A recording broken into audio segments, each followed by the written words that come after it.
That was a disaster. The Seahawks fall to the Green Bay Packers in an ugly game, 30-13. And the thing about tonight was that you never felt like the Seahawks had much of a chance this evening. The Packers came out hot right away, and they really just didn't let up. We saw Seattle have some flashes, some moments here and there. Started making it interesting. All right, down by 10, make a couple plays. Okay. And then something wrong would happen.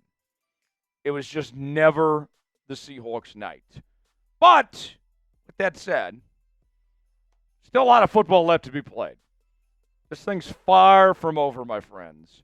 When it comes to the playoff picture and the division and all that, you're tied for first place with the Rams now. They have the tiebreaker, but you're still tied for first place. So it could be worse with 3 games remaining at this point.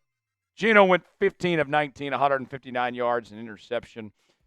Geno left the game with an injury to his knee, and Mike Macdonald said after the game that structurally he thinks Geno Smith is okay, but will undergo more testing tomorrow, and it remains to be seen if he will miss more time. So that's the latest update on Geno Smith. We saw Sam Howell come in place of Geno Smith, and it did not go great for Sam Howell. 5 of 14, 24 yards, an interception. Both quarterbacks under a lot of duress throughout the evening. Geno was sacked 3 times. Sam was sacked 4 times. Neither one of them played that great, to be honest. But I'll say this. When it comes to this quarterback situation, at least what I looked at tonight. For the crowd out there, and there's a pretty decent contingency of these type of people that have been sitting here saying that the Seahawks need to move on from Geno and turn things over to Sam Howell, that he's this knight in shining armor, that he's the savior Seattle's looking for. Based on what we saw tonight, and granted a small sample size, your savior is not Sam Howell. We did not see things dramatically change because Sam Howell took over. There is a contingency of folks that were convinced that overnight, all the Seahawks' problems offensively, that the passing game and everything would just be drastically better if they turned to Sam Howell. At least with this sample size, that was definitely not the case. And so if Geno's out for a bit, then we will see more Sam Howell. But if Geno's healthy, they're not going back to Sam Howell. They're not benching Geno for Sam Howell. End of discussion, period, as far as that goes. Let's look over some statistics here. The Seahawks offense held to 208 yards for the night. They gave up 369 yards. As good as the defense has been as of late, tonight was a big setback for Seattle. Jordan Love was just fantastic. I mean, Toyota-thon, it was a sales event unlike any kind for Jordan Love with what he did. The ground game, man, we saw this Seahawks run defense look so improved over the last few weeks. And then tonight, they give up 140 yards and 94 yards to Josh Jacobs. And Josh Jacobs just ran right through this Seahawks defense in the first half. They adjusted a little bit in the second half, but it still wasn't a good showing as far as that goes. And you lost the time of possession. Penalties about even there, but this was a night to forget, to say the least. What is your one-word reaction to the Seahawks' performance against Green Bay? My one word is, buh. I mean, this was just not good. I mean, I hate to laugh, but it's like, buh. I mean, that was one I hope we can wipe away from the memories pretty quick, because, buh. What's your one-word reaction to the Seahawks' performance against Green Bay? Weigh in, let us know what you think. For continuing Seahawks coverage, subscribe now to Seattle Seahawks Today.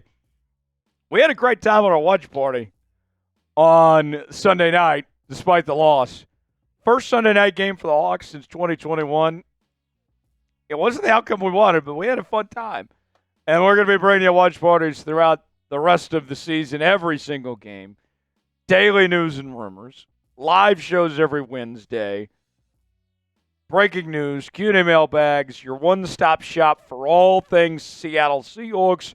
Subscribe now for free. We just passed 61,000 subscribers tonight, and we're not slowing down there. For the latest happenings on your favorite team all season, all year long, subscribe now for free. YouTube.com/Seahawks TV. Geno goes 15 of 19, 149 yards, and a pick on the night. Geno was not great before he got hurt. Sam Howell wasn't any better. I want to talk more about these quarterbacks in Seattle's QB situation in a moment. But first, let's tell you about today's sponsor. That is PrizePicks. PrizePicks is the place to go for daily fantasy made easy. Here's how it works. Choose two or more players on any given category. Get the choice of more or less. Whether you're talking fantasy points in football, rebounds in basketball, goals in hockey. And PrizePicks has got a great deal they're offering. They will give you $50 to play for free when you spend $5. You don't even have to win to get the money. Go to PrizePicks.com/CLNS. Promo code CLNS. PrizePicks tonight, not a winner for me, unfortunately. You know how close I came on Tyler Lockett? Get this, folks. Tyler Lockett's stat line tonight. 1 catch, 22 yards. That close. Josh Jacobs hit them obviously more than 73 and a half as well, but what could have been? Better luck next week, right? PrizePicks.com/CLNS. Promo code CLNS. The link is in the comments and the description of today's video. After tonight, I'll say this. There's no quarterback controversy here. For the crowd of folks that were hoping that Sam would bring new life and just take the job away from Geno Smith. If you're in that crowd that's hoping that Sam Howell is going to get this opportunity going forward, Geno's going to have to be in a situation where he's hurt and can't play. That's the only way that Sam is going to be the starter going forward. They're not benching Geno. And granted, it's been an interesting year. Geno Smith, we've seen some highs and we've seen some lows. But he's gotten you this far. You're in this position, and Geno has led the way. It's too late now to turn back. You got to go with the girl that brought you there. I mean, you already got the Camaro out. You picked her up at her parents' house. You took her to dinner, had a nice little Italian dish, and then you took her to the dance. And now you got to take her home. You can't just leave her behind. You can't move on from Geno. You got to stay the course. Stay the course. The run game, I would have liked to see Seattle run the ball more, but you were down by a lot. There wasn't much opportunity to run the ball as much as you would like because you were playing from so far behind. Charbonnet's solid.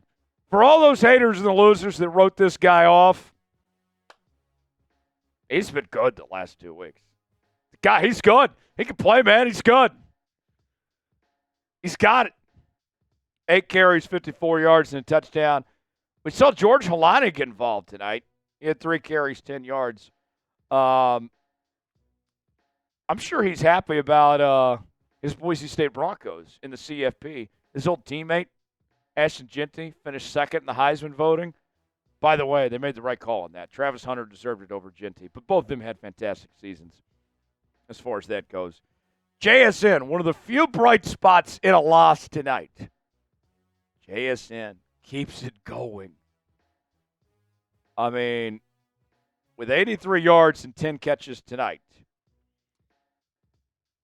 he came very close to 1,000 yards on the season. He is 6 yards away. 6 yards away from 1,000. He'll get that next week, and he'll have a 1,000-yard campaign.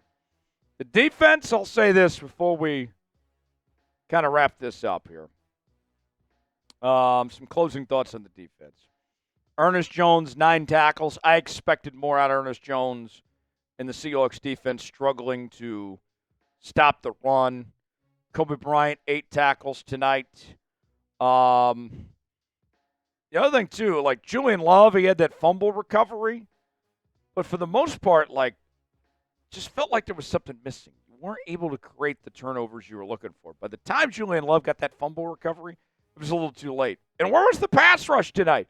We have talked about this pass rush, how good they've been. No sacks tonight. None. None whatsoever. I hated that. Not good.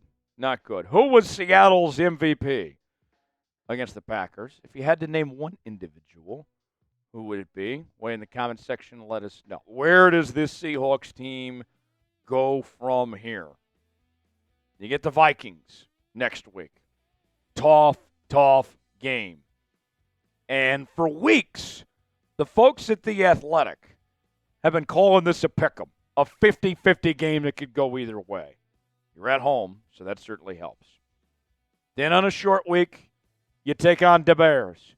And they're a dumpster fire, but this team still has a lot to play for. Those guys on that coaching staff, those players, they're auditioning to keep their jobs for next year and for other teams potentially. And it's a short week, and you're going on the road. And then the LA Rams await. Going to be an interesting couple of weeks. Need to go 2 out of 3. You go 2 out of 3, you're going to be in the tournament, and then it's a new season from there. 2 out of 3. That should be the goal for the next 3 weeks. Grade Seattle's performance. I'm going to go big fat F. I'm hoping that I wake up and that was just a bad nightmare or something. Give me your grade in the comments section. Appreciate y'all being here.